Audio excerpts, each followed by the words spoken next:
This week's episode is in partnership with Intact Insurance, here for you and for everything you care about.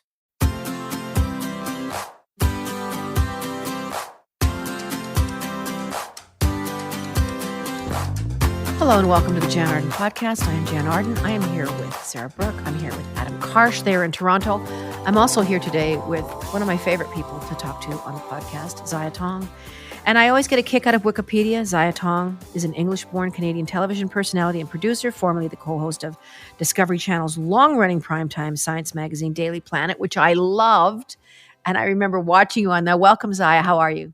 Thank you so much, Jen. And thank you for only reading that very brief intro of Wikipedia, because I have to tell you, so much of Wikipedia is wrong. I was just like, oh no, is he going to start saying the year that I'm born in that's wrong? This thing, like, I've never corrected or, actually edited my Wikipedia. So I always think it's very funny. No, I know. But Ziya is also very philanthropic. She is an ambassador for animals all over the world. Ambassador is the wrong word. She's just a protector of animals. She is a champion of animals. She is an amazing author. I would be remiss not to speak to you about The Reality Bubble, which is the only book on my coffee table in my Toronto condo. That's such an honor, Jen. And it's sitting there all the time. So yeah, right out of the gate, I have so many things I want to talk to you about. One of them is Twitter. It has been on everyone's minds the last little while with Elon Musk buying the giant social media magnet.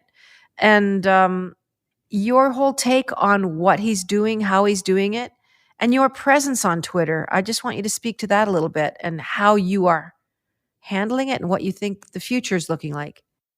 What an implosion, right? I mean, you and I have been Twitter friends as well as friends outside of Twitter as well for some time. And it's an incredible forum. And you think about it, it is probably the closest thing we have to a real-time global hive mind on this planet. And yet here we have this kind of villain, this guy who is the richest man on earth, who is now destroying it, right? But at the same time, Twitter at its worst is also Twitter at its best, because the creative resistance that we have seen coming out of Twitter in the last few weeks has been one of the most beautiful things I've ever seen.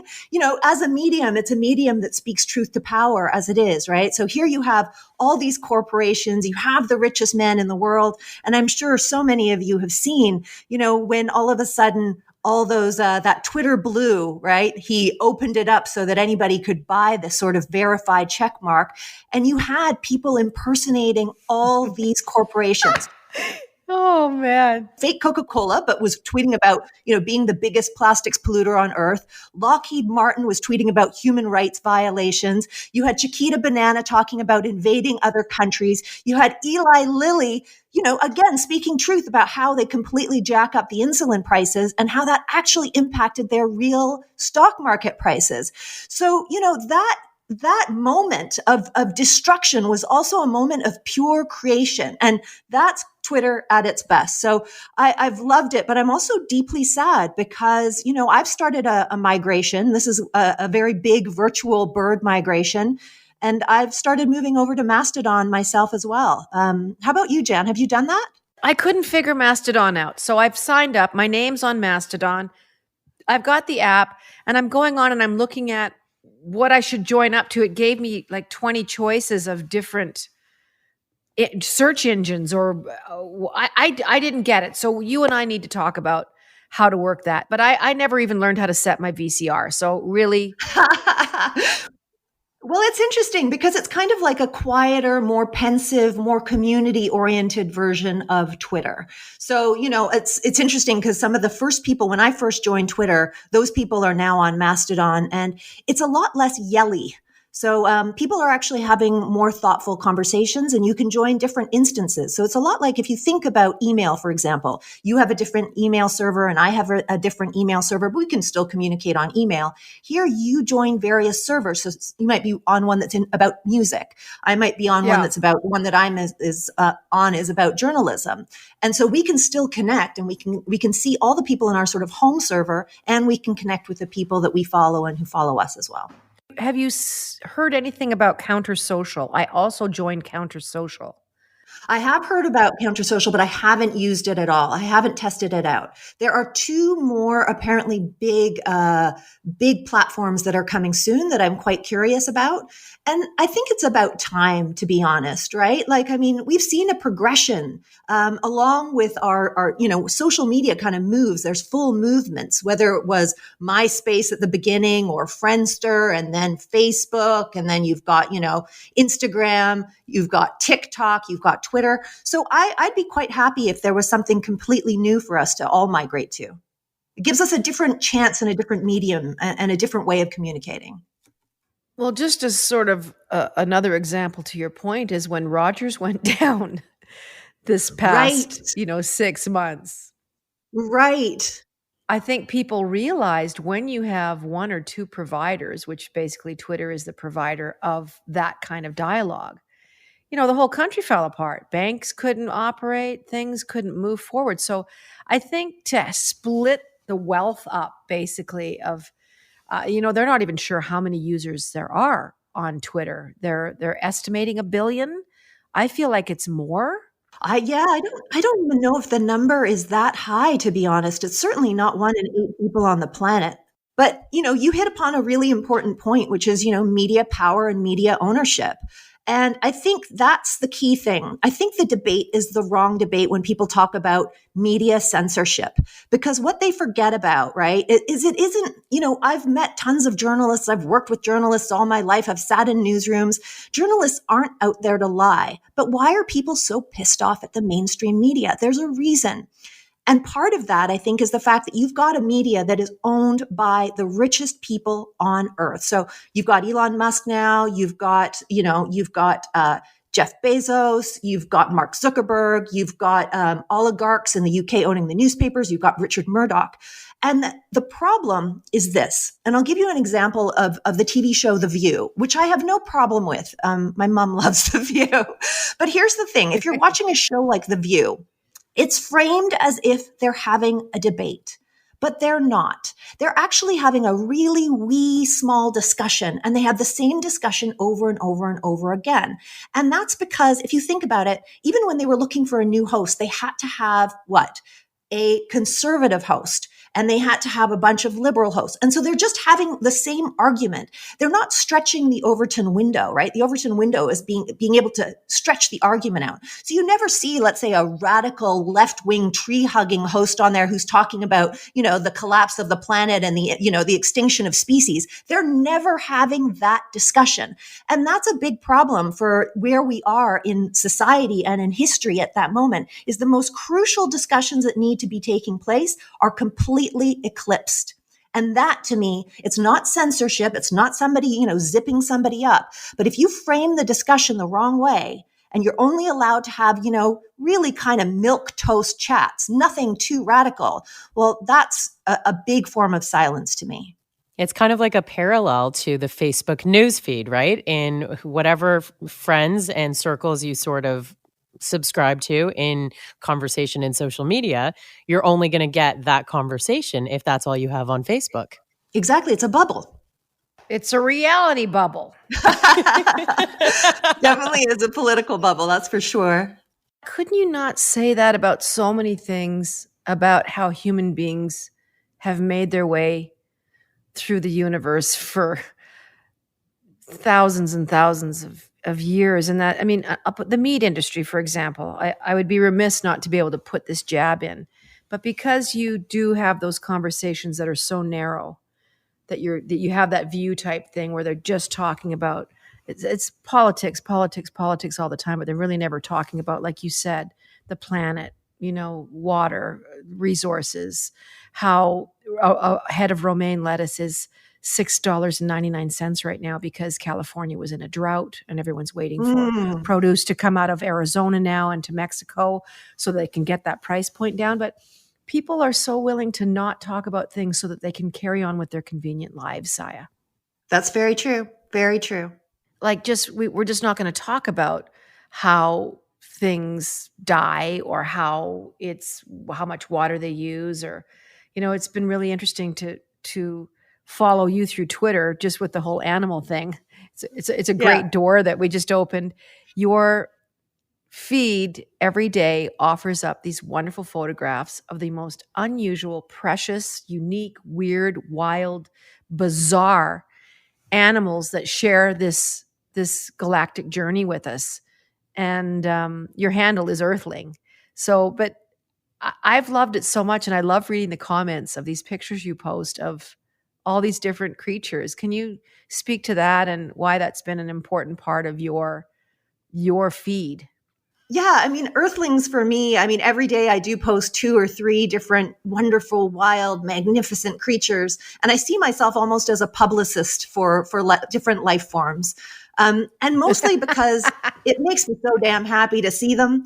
And we kind of have this, we're so human centric on this planet, right? We're one species amongst 8.5 million only animal species. It's nothing. Once you start looking at the archaea, once you start looking at, all the fungi, all the microscopic organisms, if you actually go and Google the tree of life, which I did the other day just for fun, it's an incredible explosion of threads, the scientific version of it. And I couldn't even find mammals on there. There's so many incredible creatures. They do literally, when you see them, they look like every alien movie has only ever been inspired by creatures on Earth. And we're so desperately looking for life on Mars or other places, and even if we found a fruit fly on Mars. And it's right here. Yeah, we would treat it like it's the most precious thing we'd ever seen, right? But all the life here on Earth, we completely ignore it. A long time ago, and I think one of the things that starts my book is I actually interviewed an entomologist called Tim Cockrell. Wonderful entomologist who, is trying to revive the flea circus and everything. And we were just out at a pub and we were having a glass of beer. And he was the one who said to me, a lot of times, a creature will fly into your beer or your coffee, and you'll treat it like a piece of soot or dirt, and you'll just pick it up and flick it away like it's nothing. But actually, if you take a look at that little creature, it opens up a whole new world. And he's actually he discovered a whole new species when it flew into his beer one time or something. You know what I mean? And when we start to look more closely, when we look at the microbes, when we look at, God, praying mantises, which are just so incredibly cool. I'll post a praying mantis whenever I get a chance. And I just think, God, imagine if praying mantises were human-sized. I mean, what kind of planet would we be living on? It would be the scariest horror movie ever. But, it's just so beautiful out there. And I just want people to kind of fall in love with the world, because I think that's what's going to save us at the end of the day. Yeah, the disconnect with nature is always very baffling to me, because when people do have that opportunity, even if it's a couple of hours in an afternoon to be in a park or to be somewhere, you see them looking around. During COVID, they didn't want to be in the house. There was an exodus from their apartment buildings and houses to get into parks. And I know here in Alberta, they had a huge issue, of course, with people leaving so much trash. They even shut down a few of the trails because they weren't used to having the thousands and thousands of footprints, trailing up and down these mountains, and the amount of pressure that human beings put on some of these trails. But I think just those few hours of connecting and people seeing a bird or people seeing a skunk go across the road when they're driving their car, it's just like I live in a place that's pure magic. I woke up this morning. I have deer that wait for me every morning because they eat the bird seed. And you guys can comment all you want about feeding deer. I'm not feeding the deer. It is so not part of their day-to-day nutritional cycle. It's a pittance. It's just something they like to do. It's like hiding a candy for a kid. And they're garden invaders, those deers, aren't they? Yeah. Yeah, I have a 10-foot fence around my garden, but I had the neighbor's cat here yesterday. I have a couple of pheasants. I've got 3 skunks that live under my deck that we have an understanding. But I know for me, it has made all the difference in the world of how I make my way through it. It has made a difference in my empathy meter, my sensitivity towards just listening better. It's made a huge impact in my life. And I know that I could not live in the city again. I just can't. I grew up out here. I'm 5-6 miles from where I grew up. But just getting back to what you're showing people every day, I have learned more from your Twitter feed, and I have looked up these animals, and I've magnified them, and I can't even believe where you find them and And what they are, what is your handle is at Earthling, right, Ziya? Oh, it's actually at Ziya Tong. Then you go into the media field, you'll see a whole list of them there. And yeah, hopefully it'll bring some joy to some people as well. Oh, absolutely. Listen, we're here with Ziya Tong today on the Jann Arden podcast, and I'm want to ask you a little bit about the documentary that you have just started working on about plastics. We're going to do that when we come back. You're listening to the Jann Arden podcast. Welcome back to the Jann Arden podcast. We are here with Ziya Tong, Sarah Burke, Adam Karsh. Sarah, you had a question for Ziya, and I want to make sure that you have the opportunity to ask it before I plow ahead with the millions of things that I want to ask. Well, we got big things to get to with the documentary, but you know what? I think this will sort of be a great segue into all of that. I was thinking about your work on Daily Planet compared to now, and if we needed to look at how many years it's been since you first started working on Discovery Channel, how long ago was that? Oh, Discovery Channel, I worked there for 10 years. And then I think altogether, it's been about 18 or 19 years that I've been doing TV. I think about 17 years has been science shows. So I was just thinking about like how much environmentally has changed in priority over this time that you've been working in this field. So maybe you can tell us like what's like the most drastic thing that you've noticed about your work changing from the beginning to now? Gosh, that is a tricky question. The most drastic thing that I've seen change. So you're saying what's been dreadful to witness? The speed and the acceleration with which the devastation is being wreaked right now. So I serve on the board of WWF International, and we put out the Living Planet report. And as you probably saw, because it made the news worldwide, we've lost two-thirds of the species on the planet, that we've been monitoring over this time, terrestrial species, not even including, a lot of different species that we aren't able to monitor. And that's only in the last 40 years. So in our lifetime, thinking that we've lost 2/3 of those populations is staggering to me. Because I remember when I was just getting out of university and when I started really getting very passionate about, the world and animals and species, watching David Attenborough, meeting Jane Goodall all those years ago. And I was like, there's a really big problem with the lion, the lion numbers at that time had dropped. But I think at that point it was something like 10 or 20%. It was nothing like, the levels that we're seeing around the world today.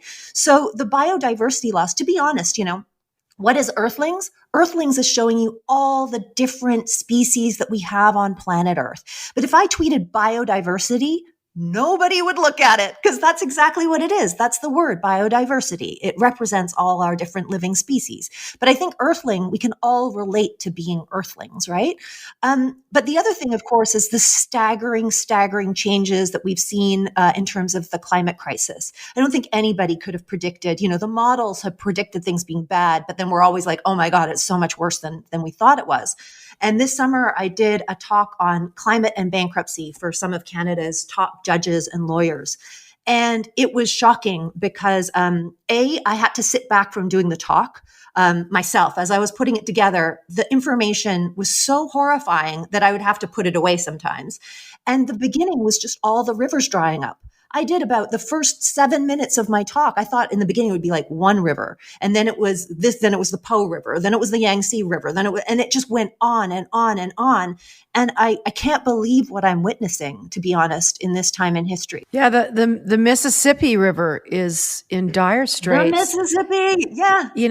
The mighty Mississippi that has been talked about in folklore and music, and it's been so much part. I mean, it was a huge part of what Mark Twain wrote about, but this it's such a highway for carrying cargoes that are floating down that river. Even in Europe, I've done a few river cruises, just corporate jobs that have been really interesting on these river cruises. There's 100 people. It's quite posh, but they're fun jobs. And I had the opportunity to take my mom, yada, yada, yada. But anyway, a lot of times last minute, they're like, we can't go down the Seine. We can't go down the Rhine. We can't go down the Danube. Right, exactly. The water levels are too low. We're hoping that with the spring or this or that we're going to get the water back. It is a real problem that people are still somehow able to compartmentalize that, oh, I pay more taxes than other people. I can just pay more and get that water turned on because I don't care. There's still that whole idea that there's apathy is killing us, I think. Apathy of just not caring enough or it's not my problem, or what am I supposed to do?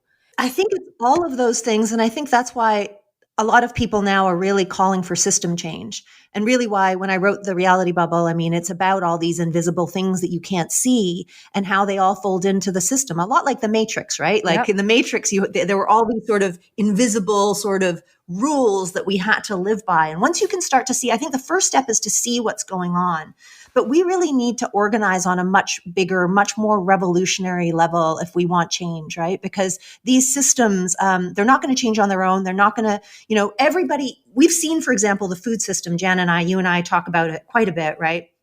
It's 50-50. So people making differences in their lifestyle choices can really shift things. We've talked about cellular agriculture for the first time, actually at COP. Cellular cultivated meat was actually showcased there. It was not on the table just figuratively. It was on the table literally. And this is I love that. grown without animals, right? Yeah. So, we can change the system. So what we can do is just be motivated, be involved, push where we can push. Jen, you're brilliant at doing that. You're always doing it. You're such a true crusader and champion with all the work that you've done with horses, especially. And I think you and I talked about that before. I think to not get overwhelmed, pick one thing. I know. Or if you have time and the energy, pick two things. Yeah. But I think people get overwhelmed when they're like, oh my God, there's so many problems. I can't do anything. I'm just going to turn on Netflix. Well, and that probably led you to your plastics documentary that you're working on. Yes. Thank you, Sarah. Getting us back on track. I really do want to talk about that. I know it's in its very infant stage, but tell us about what it's going to be about and what you are hoping to accomplish with it. Well, I'll start filming in January. So I'll be filming most of the early part of next year. So we've already entered the production phase, and it's a documentary. I think it's the world's first feature film on microplastics. You're probably aware that plastics don't degrade. All the plastics that have ever existed still exist today. They just get broken down into smaller and smaller pieces.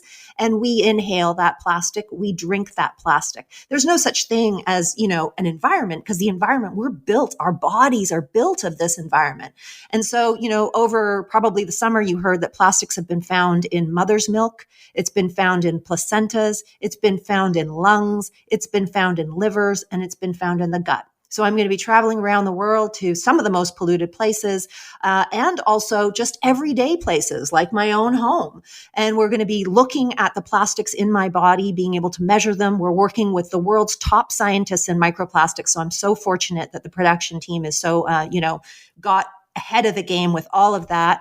And we'll hopefully have it out just by, I don't want to jinx myself, but we're hoping for next year. Listen, if you need a soundtrack, a very morose, sad soundtrack, I'm your girl. You would volunteer that? I would volunteer that in a second.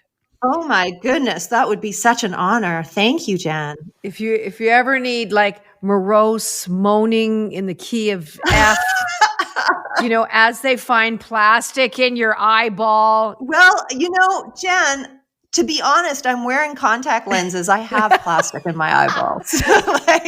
I see the entire world through plastic every single day. So, so it's going to be a trippy film.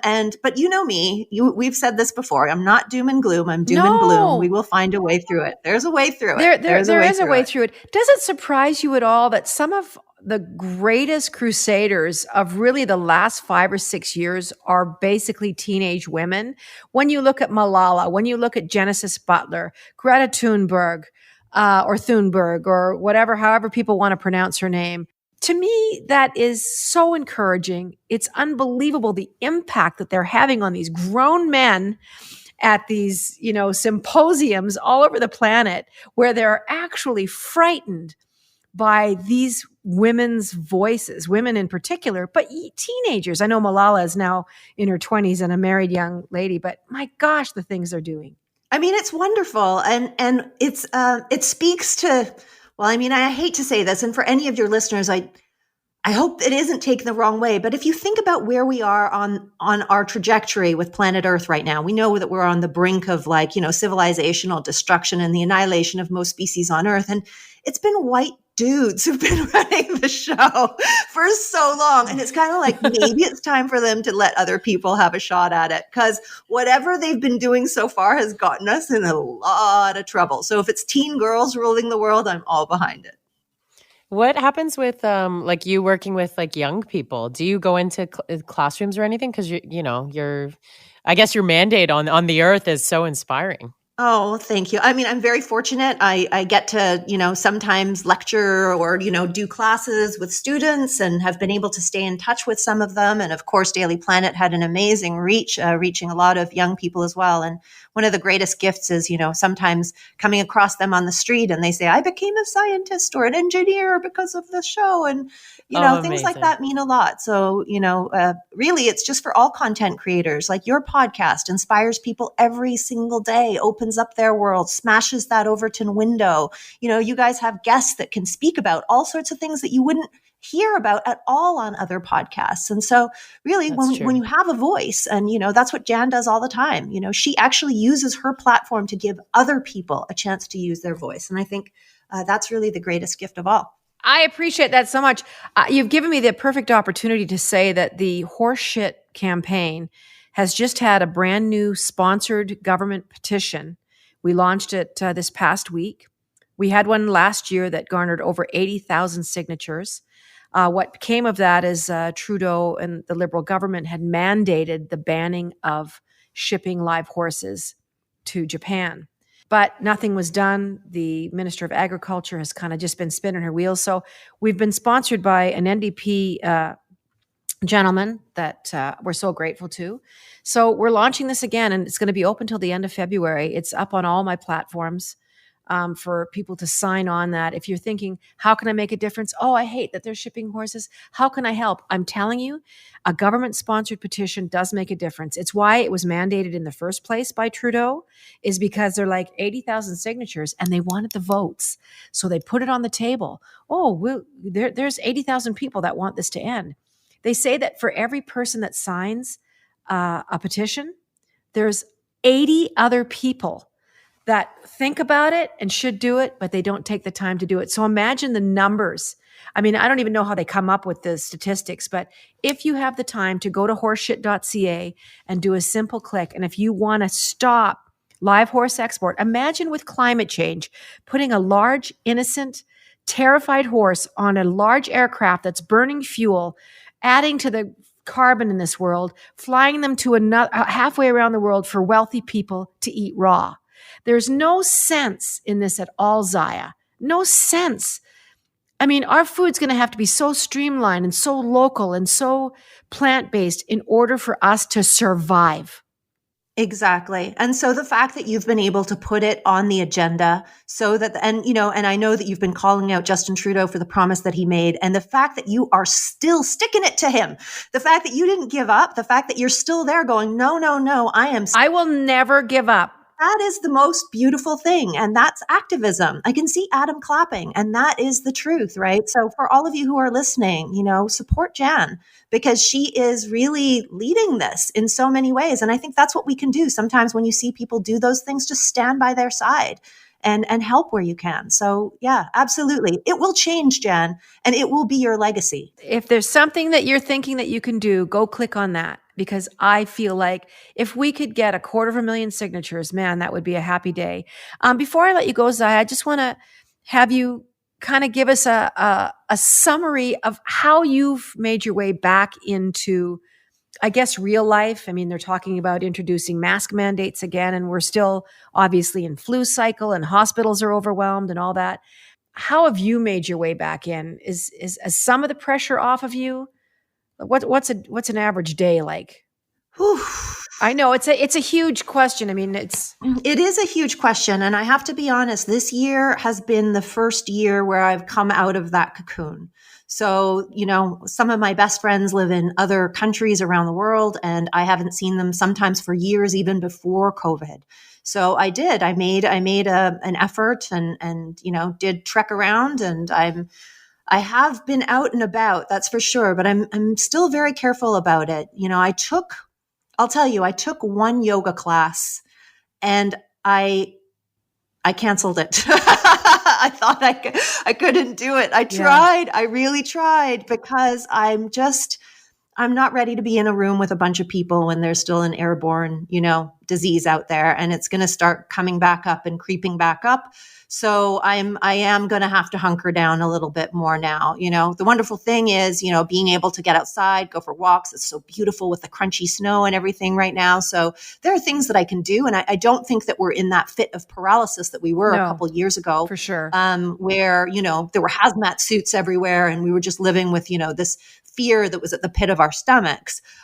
So I feel like I can function, but I still feel like I need to function in a really smart way, because we're starting to really see the effects. I mean, you've seen it on Twitter, of all places. We started off talking about Twitter, the effects of long COVID, right? How many people are they get it once, they get it another time, and then they are hit, and they are hit hard, and they are hit out of the blue. And I just don't want that for anyone. And I rely on my brain. I really, this disease shrinks your brain. I kind of really would like my brain to be okay. So I'll still have to continue doing what we've been doing for the last while. Well, I can't thank you enough for, once again, you're absolutely one of our favorite guests to have here at the podcast. You always bring this sense of hopefulness, and that there's so many things that we can do. Like you said, it's 50-50. 50% of it is the big corporations, the fossil fuel makers, the plastic makers, the Nestle's of the world, the Coca-Colas. They have 50% of that responsibility. But the other half lies with us. The decisions that we make every day, simple decisions of, it's amazing. Empathy and caring about other living things is really going to change the planet and save the planet, because it takes an awful lot of water to make meat.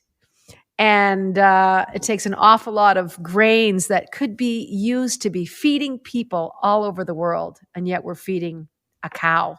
It also takes an awful lot of water to make us. We're about 60% water. So no water, no humans, right? But Sarah, you were going to pop in? Yeah, before you leave us, to give listeners of the radio show and the podcast, like 2 things they could do in their homes that would really make a little difference. What's a couple things to think about? 2 things. The first thing is join Jann and stop this sort of horse shit from happening. That would be the very first thing. And, the second thing, just practice joyful resistance. Find joy in these moments, exactly like what we were talking about with Twitter when they were taking the piss out of the corporations. Not everything has to be deadly serious. Some of it you have to make it fun. If this isn't fun, it's going to all drag us down into the shitter, and into the gutter. So the way we get out of that is we start having a lot of fun. So find joy everywhere that you can, whether it's the beauty of the creatures around you or just having a good, laugh with your friends. I'm going to leave you right there. That's a perfect way to sign off. Ziya Tong, thank you so much. Congratulations on your adventure you're about to go on with your plastic documentary. I can't wait to see where they find plastic in your house and in your body. Posted. And other. Yes, please keep us posted. We're going to talk about this again, spring of next year. If you, like I said, I'm very serious about, music, but thank you for everything that you do for this planet. Thank you for the words. And I'm still waiting for the second book. I'm still waiting for the Reality Bubble Part 2. I know, I've got to get on that. So, and I say that to you every time I see you and talk to you, is just like, but we're going to break bread. I'm going to see you soon, but thank you very much for everything you do. Ladies and gentlemen, Ziya Tong, at Ziya Tong on the social media formats. I don't think she's on Instagram, but she's sure on Twitter. Go look at some incredible earthlings. Thank you, Ziya. You're listening to the Jann Arden podcast. We'll be right back. Welcome back. I always say welcome back. Is there something else I should be saying? Hey, it's us again. Thanks for not leaving us. Are you sitting in a parking lot somewhere? It's Jann Arden. You're listening to the podcast. I'm with Sarah Burke, Adam Karsh, Ziya Tong. Like, how incredible is she? She's inspiring. She's a person that can tell me about the end of the world is coming, but I can kind of be like, but I still have hope. I know it's all going to hell, but I'm still hopeful. She named the episode perfectly. Like, we got to call the episode Doom and Bloom, because that's literally it. Like, she found a way to make such dreadful things still hopeful somehow. Yeah. So, hey, let me ask you a question, Jen. Have you, and I feel like I should maybe know this, but have you written a song that was specifically tied to some sort of activism campaign? I feel No. like I should know this. No, I've never have done that. Huh. I feel like I we don't should start that up. Yeah, I've never done that. People are talking to me about writing something for the horses all the time. I just don't. Sometimes it just seems a little bit too kitschy, and that I'm trying a bit too hard. But I think music is powerful. What rhymes with horseshit? Yeah. What rhymes with horseshit exactly? But I've certainly had songs in films before. I had a whole bunch of music on Dawson's Creek that I still hear about. In fact, I wrote the theme song for Dawson's Creek that they used. You did? After Paula Cole. Paula Cole. I don't want to wait for my life to be over. So they couldn't license her song for some reason. It was too expensive. So they had me write something. So I wrote like literally 30 seconds of this song that was called Run Like Mad that people would know. You can go look it up on the internet. And so they use that forever and ever. And I think now, all these years later, they've gone back to the Paula Cole song because there were so many fans that really wanted the original song. Yeah. Honestly, I just, during COVID, which I want to talk to you about one more time too, but I went back and watched on one of the streaming services from the beginning. And I recognized that there were two different intro songs. And I had no idea that you were tied to that other one. Yeah, I was the other one. I was the other Run Like Mad one. But it was fun to do. Okay. And that show used, I don't know, a dozen of my songs over the years in episodes. Love that. It's the cutest thing. But you were, before we were talking with Ziya, you were talking about having an issue with or a debate with somebody about masks. And I'm curious to know what that is because, like everybody knows, the mandating thing is coming back around. I don't know if so much mandating, but highly recommended because hospitals are dealing with a lot of young people, children that have respiratory issues going on. The hospitals are plugged up again. It's not COVID, but it's a whole other thing. But you can't tell me that masks won't help that. But there's people adamantly against it. They're not going to do it. I'm usually the only knucklehead wandering around the grocery store with a mask on here. And I don't care. I'm always going to do it. Yeah, and you know what? There's an element of feeling weird being the only person in the room wearing a mask. And like 2 weeks ago, I was chatting with a buddy at my other job, and we sort of decided together it's time to put the mask back on. Now, first of all, I've got asthma, so I try to be very careful. Had my 5th jab, and I'm not telling anyone else what to do. That's my choice. Yeah. But I went to a show the other night, and it was a showcase packed at the Rivoli in Toronto. You've been in that venue. Small venue. Many times. I've played the Rivoli, yeah.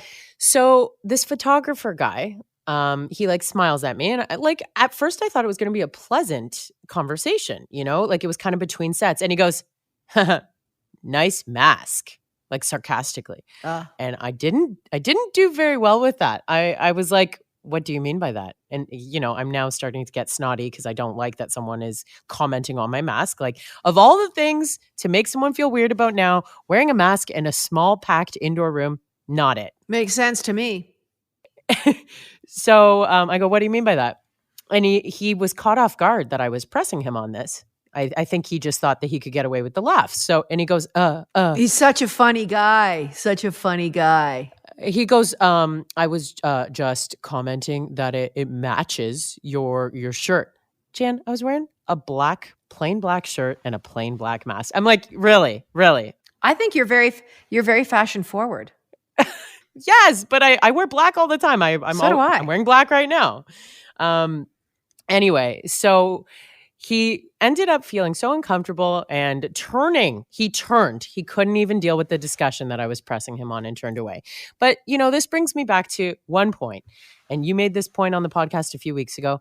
I'm not telling you what to do. You don't want to wear a mask? Cool. Don't wear a mask. I'm wearing a mask. But I love that whole thing. Yeah, I'm getting vaccinated and I'm wearing a mask in the grocery store. They keep telling me that it's virtue signaling. I'm like, is that your new fucking phrase for the week, you moron? I was wondering where that came from. Virtue signaling. I got it 100 times from the trolls, from the... Oh, okay. From whatever, because they just don't understand that caring about other people. They just don't think it's a real issue, and until it hits their kids or their families. Like I do worry about other people, and I just, the mask thing, it doesn't make any difference. And there's all these weird memes, and then they have someone breathing outside with, the mist coming out, the hot air, the steam coming off of their breath, and that it's just coming out of the mask. Yeah, you think that's really going to effing help you, you stupid idiots? And oh, by the way, you're a fat, C blankety blank blank blank, and your music sucks. So, but it goes from that. It's all vitriol because they don't know how to have a cognizant, normal, they don't know how to have repartee with somebody and talk to them. Stop telling us what to do. I'm not telling you what to do. Well, why do you have to tell us what you're doing? Because it's Twitter. This is what you do. It's like posting a picture of the sandwich you're eating. Do I need to see your sandwich? No, but I'm glad I did. It's a nice looking sandwich. Yeah. And, to be at a show too, it's just like, can we not just enjoy the music? Like, you did not need to make that comment. Why did he have to say anything? Yeah. Why does he have to say anything to you? And it's to belittle you, and it's to put you in your place. And like, you're a loser. And do you see anybody else in here with a mask on? I went to a Flames game last week with my friend. I haven't been since the 80s when Lanny McDonald played with the Flames. So I tagged the Flames. They gave me like a flame and a thumbs up or something. There was 2 people that were wearing masks to my left.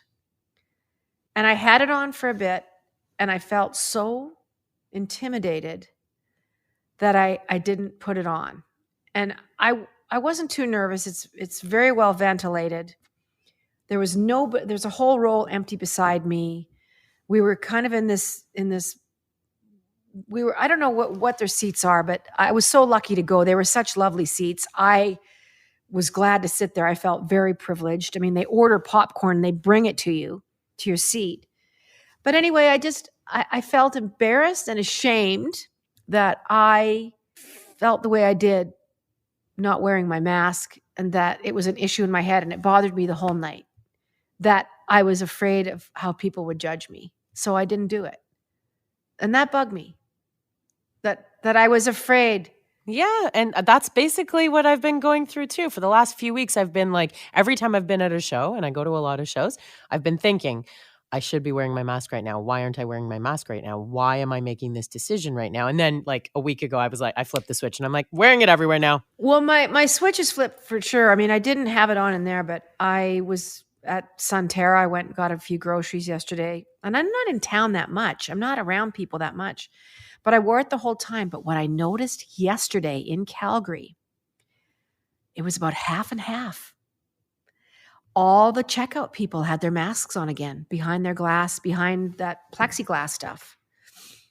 And I was just like, holy crap, what has happened in the last week? Because none of the checkout people had them on. None of the staff had them on. And yesterday, all the staff.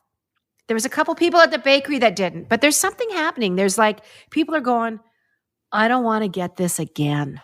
Well, also to protect businesses right now, right? Like, look at what's happened to so many businesses over COVID. It's like, okay, if we can have this one preventative measure that gives us a little chance of staying open and keeping our staff healthy, like I don't know, it's a win-win situation, I think, in that sense. It doesn't take away anything to wear a goddamn mask. Yeah. Well, it's the vitriol and the anger that always surprises me. Mm-hmm. And you just have to let it go. And I have to really remind myself that it is a very small percentage of people that feel that way. I think at the end of the day, people do care about each other. And, we all want the same things at the end of the day. We want to go to the movies. We want to go to restaurants. We want to visit with our families and friends. We want to take trips. We want to, go to Mexico for a week and have a cool drink. And the goal is the same, but, we have to make a few changes. And I hate to break it to you, but it might be a permanent thing. Yeah. This might be something we have to be really aware of for the next foreseeable few decades, is wearing a mask in places. Who knows? Yeah. I would like for people to have learned from COVID that during flu season every year, we are now better equipped with the tools and things that we know about how these things spread, right? Like, come on, it's not rocket science. We have learned something coming out of these few years. We just can't run around being so mad at each other. And I'm guilty of it too, because I'm sitting here saying all these things and I'm so mad at, the people that don't believe it's a real thing and the seriousness of it and the millions and millions of people that died. Oh, people die from the flu every year. Well, they don't have to be dying of the flu every year. That's why people are getting vaccinated, and that's why they're asking you to wear masks. People don't have to lose their kids, because we all have to kind of chip in. Maybe not at a hockey game in a big arena, but I'll tell you what, I'm going to do it if I'm standing in front of somebody checking out my groceries, or at a dry cleaners, or in the bank when I'm in a lineup, when it's a smaller space. I'm going to do it. But I need to stop being so mad too. So I'm just as bad. I'm behaving in exactly an inappropriate way by having that ire and shaking my head and being like, I'm doing the same damn thing. So when I lay in bed at night, I'm just like, you're not doing any better. And that's a hard conversation to have with myself, because I don't think I'm better than anybody. If anything, I have confidence, but I don't always have self-esteem. And I think people don't realize that about maybe being in the arts or being a performer. It's a really common thing. I have confidence to go and sing a song, but I don't always have self-confidence in myself. And so this whole thing has been a nightmare for me as well. I just frustrated, but I can't turn that frustration into anger. So let's wrap up this episode with a bow here, because I'm going to bring this back to Ziya and what she was saying too. Climate change, as well as illness and disease, it doesn't matter your status in society. It doesn't matter what you do for a living. It levels the playing ground. So if we could all take care of Earth a little better and each other a little better, it will be doom and bloom instead of doom and gloom. Eat a banana. Don't eat a pork chop. Eat a banana. I like when you say eat a potato. I like those tweets. I always say eat a fucking potato is what I say. Eat a fucking potato. Whenever I see slaughterhouse stuff, I'm like, would it kill you to eat a fucking potato? I love potatoes. Please work on the horseshit song, though. I think it'll be good. Well, I'll do something. You never know. Anyways, thank you so much for being with us today. Ziya, thank you wherever you are. Good luck on the plastic documentary. And yes, it's everywhere. So I'm probably drinking plastic out of my soda right now. But it's not a sugary drink. It's not a diet drink. I'm drinking bubbly water. Yeah. Oh, and if Bubbly sponsor? would like to sponsor us, we would be thrilled, because we are I love these things. Yeah. And that's free. Okay, this one's free, Bubbly, but the next one is not free. This is orange. No, this is strawberry. Strawberry. Beauty. Anyway, you've been listening to the Jann Arden podcast. Look after yourselves. Like Sarah said, look after the earth a little bit better. Look after yourselves a little bit better. And look after each other a little bit better. We'll see you next time. Toodly-dee.